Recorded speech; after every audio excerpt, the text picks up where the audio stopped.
There is no mystery as to why I have wanted to be a firefighter for as long as I can remember. My father was a fireman. When I was little, I had all the toys related to fire. In addition to the usual fire trucks, ambulances, and ladder trucks, I had a burning village with burning cellophane on the windows.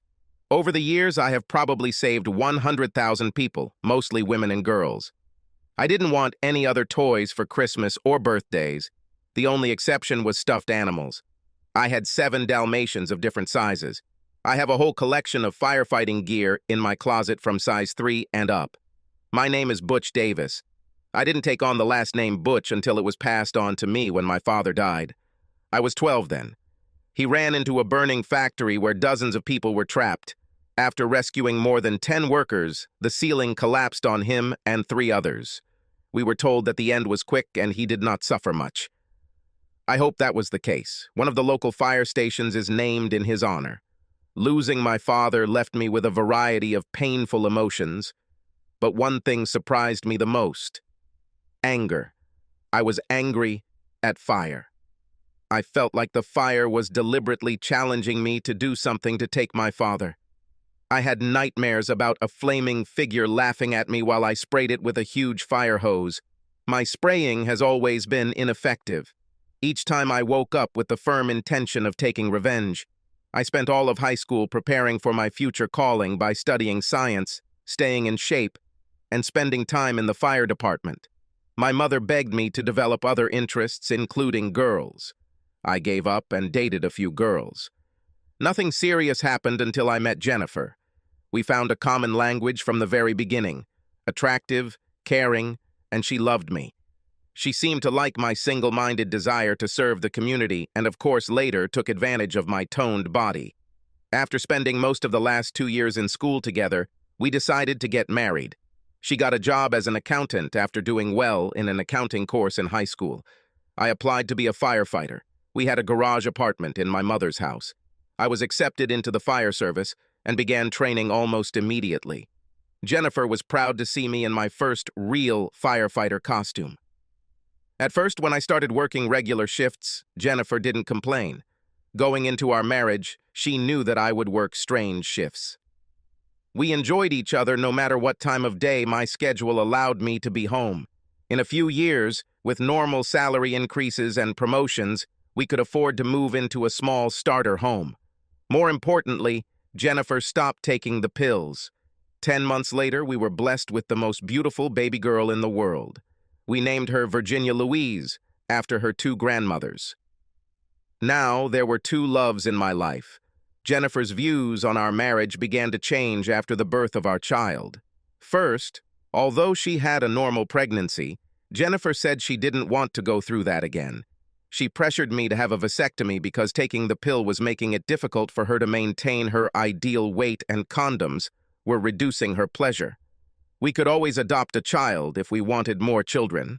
My interactions with Jennifer became more valuable to her because of the amount of time she had to spend with our young daughter.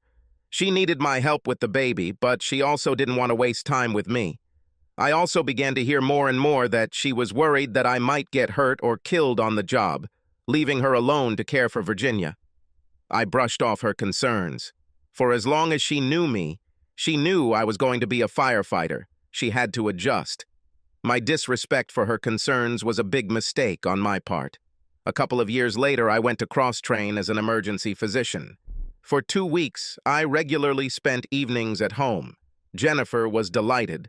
I got to play every night with Virginia, and I got to play later every night with Jennifer. Jennifer often and emphatically said that this is how it should be. She and I regretted it when I returned to my normal schedule. It didn't seem to matter much to Jennifer that my being in the ambulance as a paramedic meant I would be less likely to be in danger. She said all first responders were at risk. When Virginia was old enough to go to school, Jennifer returned to work. She found out that she has a new boss who recently moved here. Jennifer said she seemed like a very nice man who was raising a girl. Virginia's age after losing his wife in a car accident. His move here was partly motivated by a desire to get away from a city that held too many memories of his wife. Jennifer said he often had a sad expression on his face. She expressed regret about his situation. I didn't see the red flag. As time went by, I continued to be absorbed in my work and spend as much free time as possible with Virginia. I didn't notice that during this time, my time and expressions of affection for Jennifer had diminished. I agreed based on the assumption that we were a typical family and would always be that way. This was my feeling until I received the divorce papers. After I was treated at the firehouse, I took a sick day and went home to talk to Jennifer. She finished packing her things. I couldn't find the words, and she had a lot of words. You're probably shocked because you had no idea about our marriage for many years. My concerns for your safety and the fact that you willingly sacrificed your time with me simply meant nothing to you, and don't you dare say, I didn't see that coming. This was done for you to see. You just chose not to see. That's the problem. When Art became my boss, we became close. He suffered from the loss of his wife. I suffered from the loss of time spent with my husband. We both had daughters the same age that we raised mostly ourselves. They go to the same school and attend after-school clubs. Initially, we talked mainly about them. I lamented how little time you had for our daughter, and even less for me. And don't you dare equate the time you played with her at night to what I had to do with her the rest of the time. Art and I were talking to each other. Remember when you and I did this? Art and I consoled each other. We cried together. We hugged each other sympathetically. In the end, we fell in love with each other. Honestly, I was ready to take our love to the physical level much earlier than he was. He continued to say that he hated being the reason for a marriage to end. I finally convinced him that I was going to divorce you whether we had sex or not. He gave in, and we were intimate for a couple of months. It all comes down to this. He is the one I want now. I'm sorry I did this to you, mostly because of Virginia. I know you love her and she loves you. I will provide you with virtually unlimited access to it, regardless of the court's decision. The settlement I proposed in the petition is fair. You get the house, I keep my car, you pay child support, I get no child support, and we split the assets 50-50. Virginia and I are moving in with Art and his daughter, Chloe. The address is listed on the divorce petition. No matter what you think, Art is a good person. She and Virginia get along well. Virginia and his daughter are already acting like sisters. Although he was hesitant to support my divorce, he is glad that everything is finally out in the open. He hopes that you and him can be polite to each other. There is a high probability of this. I was hoping you would react better, but I think emotions are too strong right now. Once you put some time into it, I think you'll realize that in the long run, it's better for all of us, including Virginia. And how exactly would this be best for her?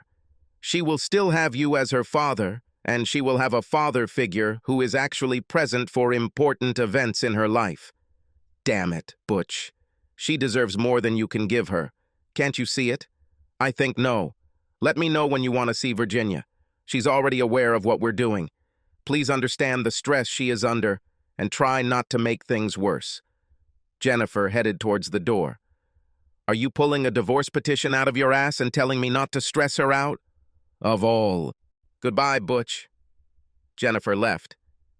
I called a divorce lawyer and asked how I could burn this bitch. I was told that what she was offering was probably the best I could hope for. I could pay him to delay the divorce, but the final terms would hardly be any better. Only the wallets of the two lawyers will benefit. I signed the damn papers. Our marriage ended with a whimper, not a bang.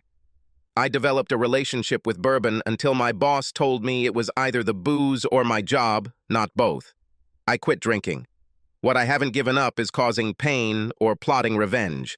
I simply could not think of any way to take revenge without directly or indirectly hurting my daughter. Virginia, however, caused me more and more pain every time I saw her. She was reluctant to go anywhere with me unless her new sister, Chloe, could go too. When I heard her call Art Dad, it broke my heart into pieces that weren't already shattered. The first time she canceled a date with me because of an important family event, she did it for me. I couldn't bring myself to schedule another visit. Jennifer had several suitable words for me to abandon my child. I had some choice words for Jennifer and the asshole ruining my life. I tried to concentrate on my work, the job for which I was born, the job I've always dreamed of, the job that cost me my family.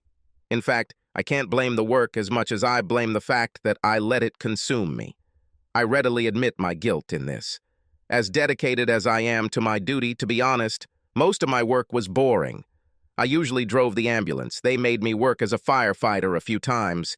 But 90% of the time, I was an EMT. Most of our ambulance visits were for either dead or dying people. There were too many runs only because the person was so large or physically disabled that he had no other means of medical transportation. Sometimes we had to perform artificial respiration on a person who would have died sooner without us. They usually died within the next few days.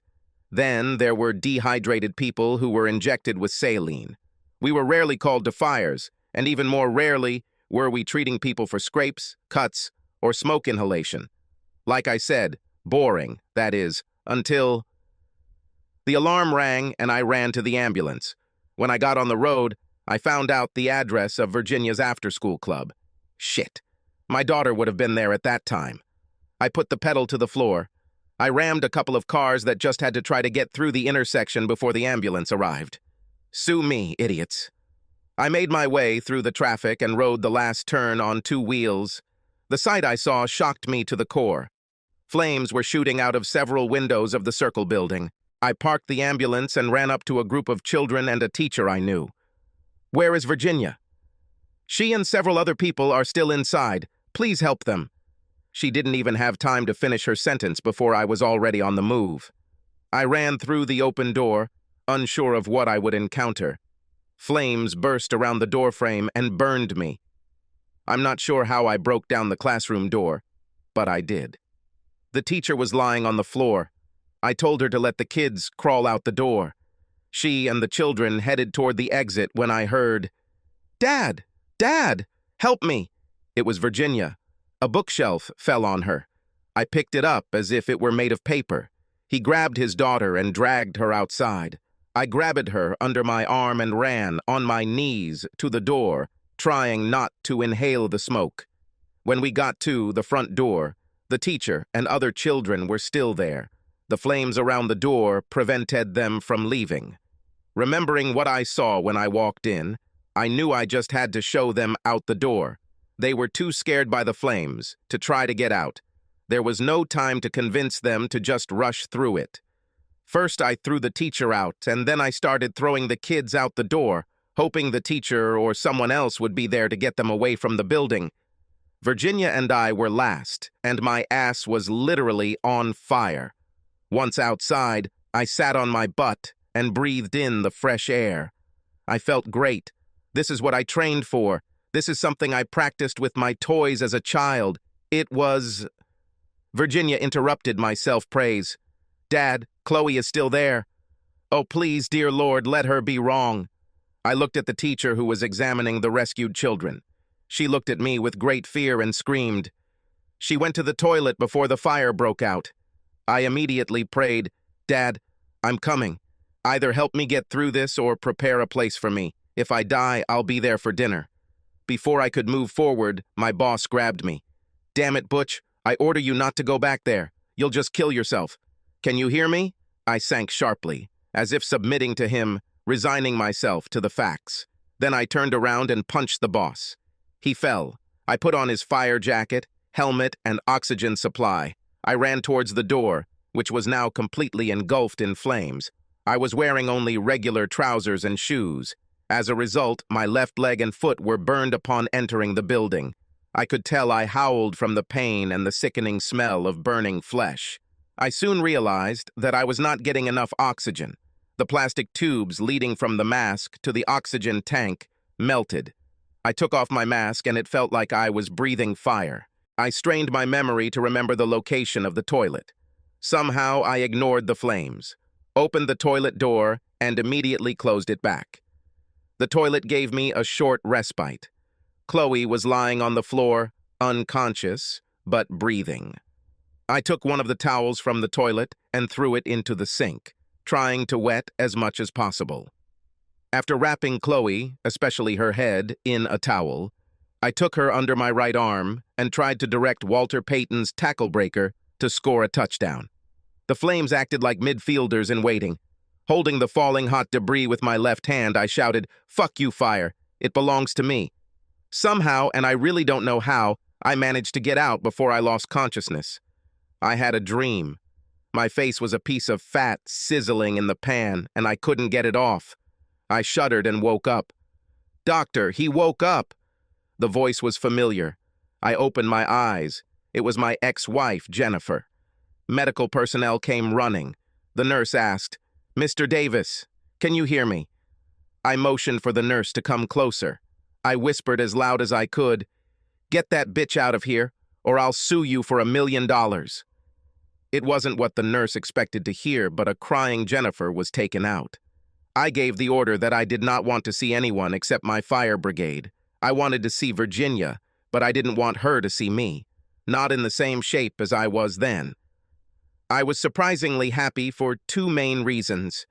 I was told that Chloe was alive, and I had morphine shots. Over the course of several months, I went through multiple surgeries and skin grafts. My left leg was amputated, and my left arm and left side of my face were badly burned. I could get a job on The Walking Dead and not have to wear makeup. The only visitors were the firefighters, who told me how much better I looked now. Smart guys.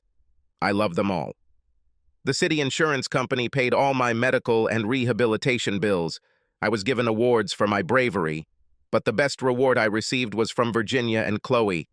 They awarded me Dad of the Year. I plan to keep the certificate they created and colored for the rest of my life. For the rest of my life. What the hell will happen now? I couldn't be a firefighter anymore.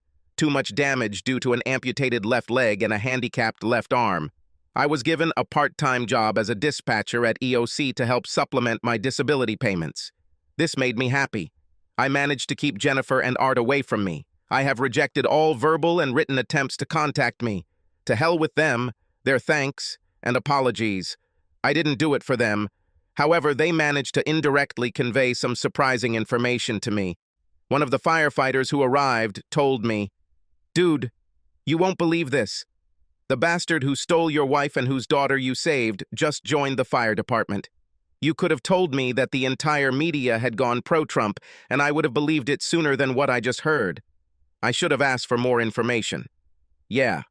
He says there's no way he can repay you for saving his daughter, but he could repay the department and the community for losing a firefighter. He says he knows he will never be as good a fireman as you, but he will try his best. Don't worry, Butch. We told him a lot of crap because of what he did to you. He won't be able... No. Leave him alone. In fact, I want you to help him. Dude, did you inject yourself with too much morphine? He stole your wife and daughter. I smiled and said, think about it. My wife left me for him partly because I was a firefighter and he wasn't. This is true. I can't think of a better way to get revenge on her. She can't help but be a hypocrite. I like it. I will also take revenge on Art. He must live the rest of his life knowing that the man whose wife he stole from saved his precious daughter. I think that I am the happiest cripple on earth. I smiled so hard that the burned part of my face hurt. I injected more morphine instead of stopping grinning. Now that I was in a better mood, I decided that I was ready to meet people, or rather, let them see me. First, I asked to see Art, which I hope really pissed off my ex. I was getting better. Art came in, sobbing like a baby. Butch, I owe you so much. I will do everything in my power for you. Just ask me. You refused to let me help pay your bills. I didn't know what to do. I just had to do something. My guilt for falling in love with your wife, and my gratitude for saving my Chloe, both were on my mind constantly, day and night. That's when the idea of becoming a firefighter came to my mind. If I can't repay you, I can at least give something back to the community for their loss. He seemed completely sincere as he continued to cry. Then he pulled himself together. Please let me bring Chloe. She's dying to thank you. I agreed. Chloe appeared at the door, but without Virginia, she would not have moved. They both ran up to my bed and were happy to see their best dad certificate proudly displayed. After they looked at me, Chloe said, "You look scary." Virginia agreed. I laughed while Art chided them. I said, "You are absolutely right, girls. You see, I was once a handsome prince, and then one day a wicked old witch named Jennifer kissed me and turned me into an ogre. Virginia said, "Daddy, this is silly. We had a wonderful visit. I swear Virginia grew up while I was in the hospital. Then I realized that I no longer wanted to miss anything from raising my daughter. Art came back with the girls a few times, but we also got to know each other better. I'll be damned if I didn't really start to like this guy. It helped that he never asked me if I would agree to talk to Jennifer. He rarely mentioned her at all. During one of his last visits, I brought up a topic that had been on my mind for a long time. Art, I hope we can restore my visiting schedule. If you and Jennifer agree, I'd like to see Virginia more often now that I'm not a firefighter. Well, that would be more than acceptable for several reasons. First of all, I'm a firefighter now, and you know what that means schedule-wise. The other is that Jennifer abandoned me and the girls. She said she was filing for divorce. Butch, I think she fooled us both. She might even have fooled herself. She believed that our work schedule was detrimental to our marriages and time with our girls. Now I came to the conclusion that she was just grumbling because all the attention wasn't on her. When she couldn't convince me not to become a firefighter, she just got up and left. I know I need help with Virginia and Chloe. Your mother and Jennifer's mother are helping out temporarily. Also, in case you haven't figured it out yet, Virginia and Chloe are now an inseparable couple. You can't have one without the other. How could she just leave Virginia? And she must have gotten a little closer to Chloe, too. I think Jennifer became jealous of Chloe. Virginia wanted to spend time with Chloe, not with her mother. Jennifer seemed to be on her own, even when the four of us lived in the same house.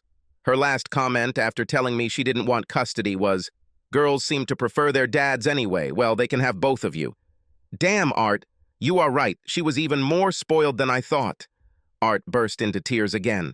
Art, Virginia and I will do everything in our power to help you and Chloe.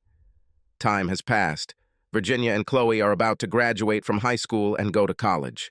I moved in with Art and the girls after rehab. The guys from the fire department chipped in and bought me a specially equipped minivan. The greatest contribution was made by Art. He is a truly good person and has become an excellent firefighter, with my help, of course.